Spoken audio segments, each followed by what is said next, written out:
Olá, sejam bem-vindos a mais um episódio do GS1 Talks, o nosso videocast oficial da GS1 Brasil, que está sendo gravado diretamente aqui do Brasil em Código 2025. Eu sou Débora Freire e hoje nós temos o privilégio de falar sobre futuro com a especialista Jaqueline Weigel, que é uma das maiores especialistas em futuro do Brasil. A gente estava aqui falando, todo mundo gosta de falar de futuro, parece que o futuro está na moda, está todo mundo preocupado com o futuro. Mas, Jaqueline, já começa explicando para a gente, obrigada pela presença, por ter vindo, como poder, com que base a gente pode falar do futuro, como que a gente evita banalizar o futuro e parece que transformar o futuro em algo que todo mundo possa trabalhar em cima. Perfeito. Bom, primeiro, obrigada, é um prazer, é uma honra, obrigada pelo convite. Eu acho que pode ser um bate-papo muito interessante. E sim, Débora, eu acho que primeiro a gente precisa começar a ressignificar o que é futuro. Por que a gente está falando de futuro? Como se fala de futuro? Porque realmente o futuro está na moda, é uma preocupação. Porque a gente vive uma época bastante transformadora, como eu mostrei na minha palestra. E todo mundo se autodenomina conhecedor do futuro, mas o fato é que tem muita gente falando do futuro, mas que não sabe exatamente como abordá-lo e como construir o futuro que nós queremos, já que parte dele é resultado do que a gente faz hoje. Entendi. Você é uma estudiosa do futuro, né? Sim. Conta pra gente um pouco como é essa jornada para entender, estudar e agir para mudar o futuro, para construir o futuro. Sim. Eu vou usar uma frase de um professor meu, Peter Bishop, que nos ensinou que assim como a gente estuda o passado, a gente também pode estudar o futuro, porque ele se manifesta muito antes de acontecer.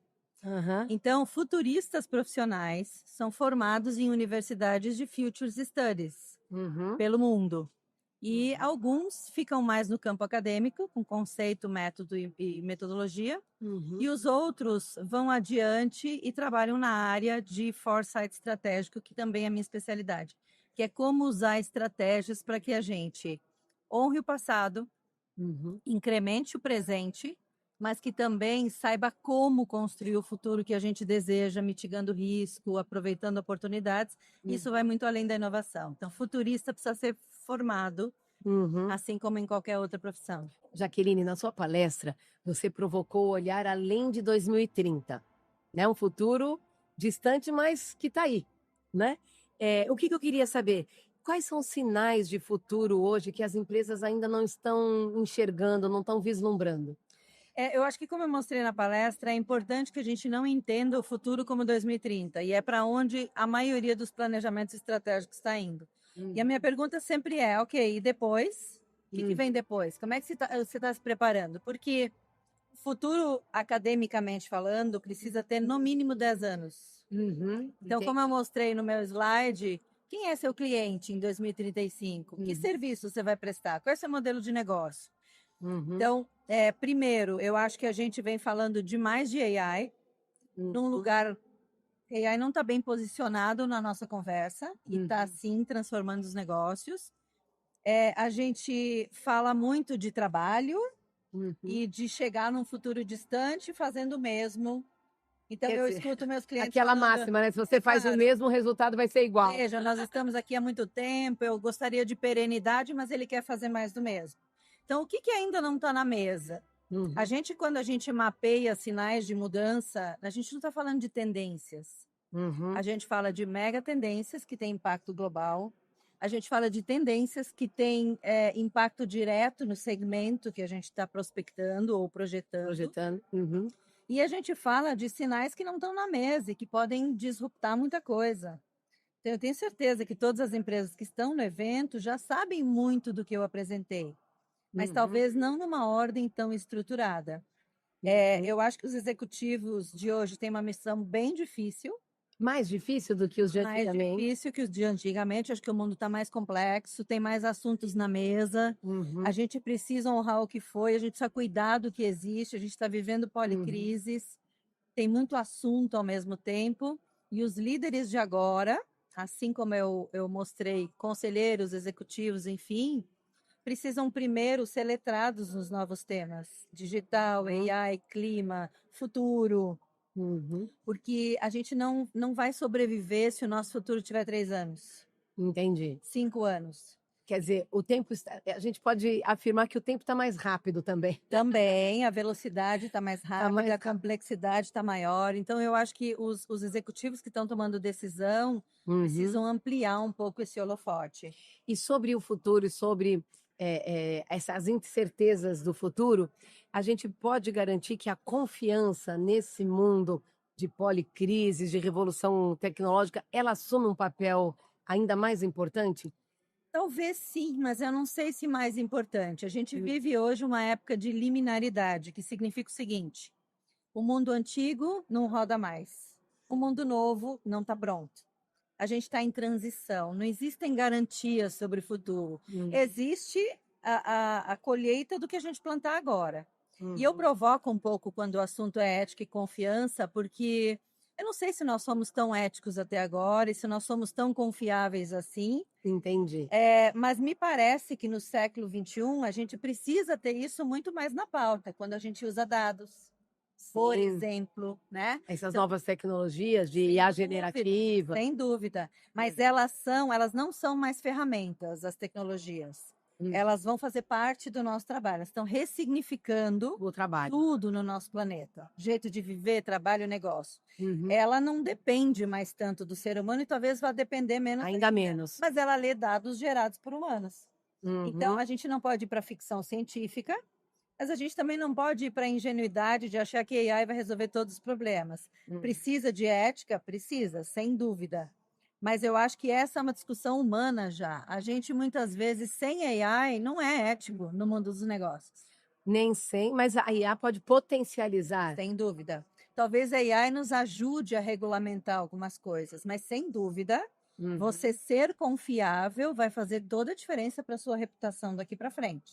Reputação é uma palavra, né, que também tem ganhado muita atenção da liderança, porque no mundo hiperconectado, podemos chamar de um mundo hater Sim, também, sim. as crises reputacionais estão cada vez mais frequentes, né? A crise de reputação, ela termina com um negócio durante um bom tempo e aquilo fica marcado.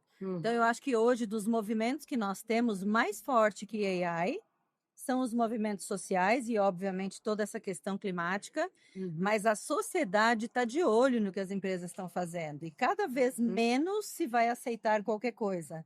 Então, o consumidor, o novo consumidor, ele analisa, ele escolhe, ele demite a Ele empresa, tem a informação, né? ele tem hoje um nível de oferta muito grande.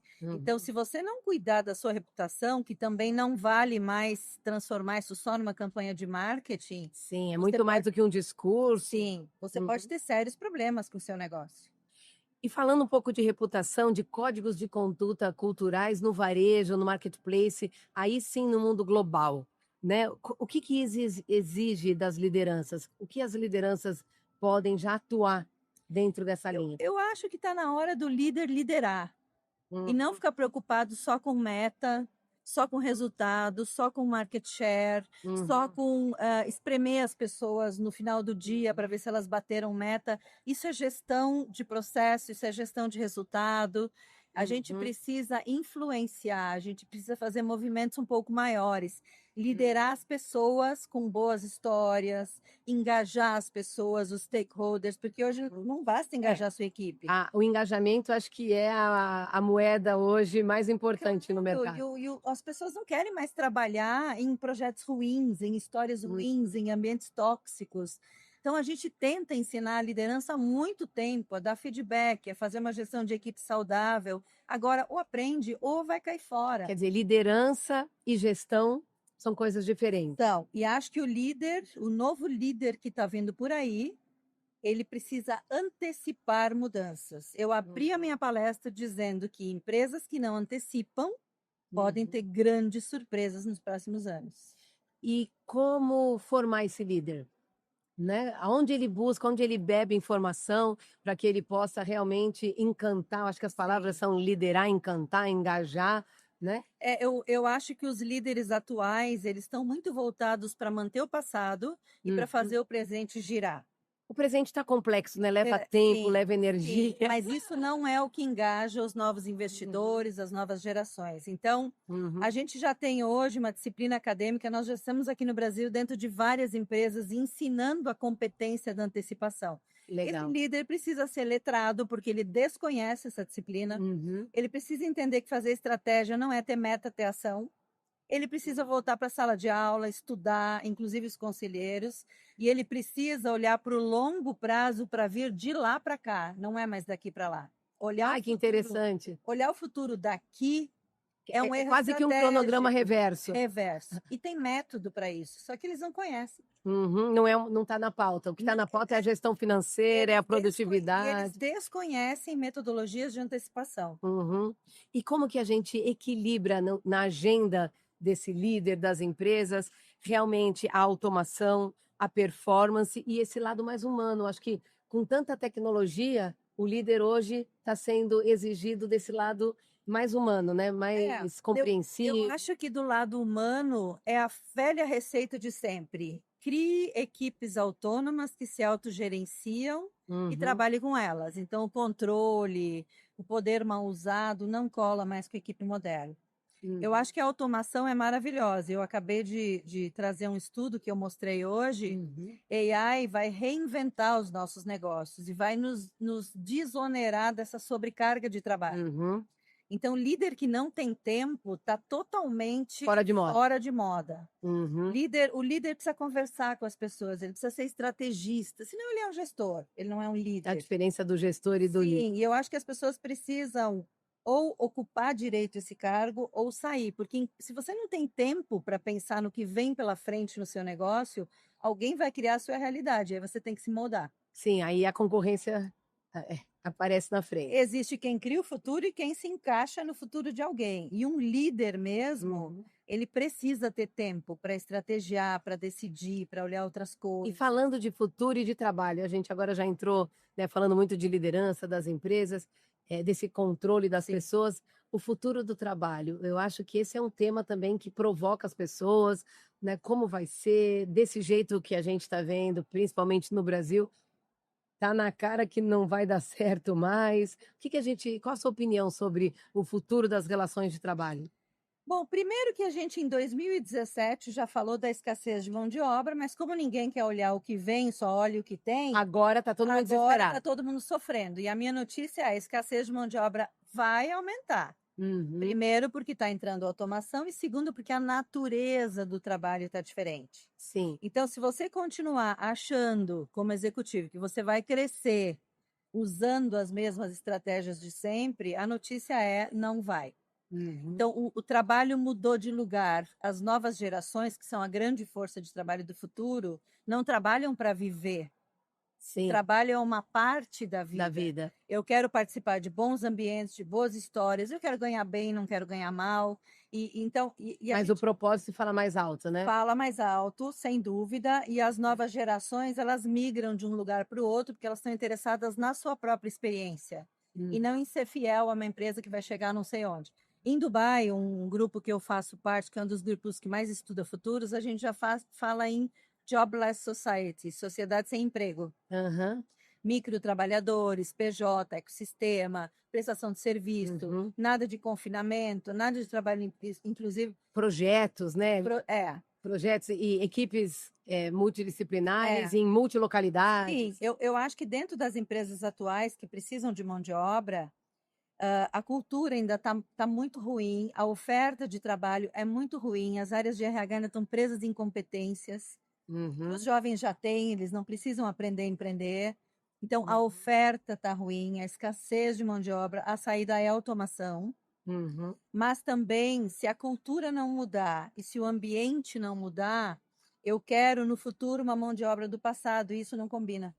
E nós temos hoje também esse conflito geracional, né? Sim. Temos 4, 5 gerações, algumas empresas já têm Sim, 5 gerações no mesmo ambiente, com sim. anseios diferentes. O que é maravilhoso, Hum, mas eu vejo que a geração mais sênior tem discursos que a gente precisa interromper.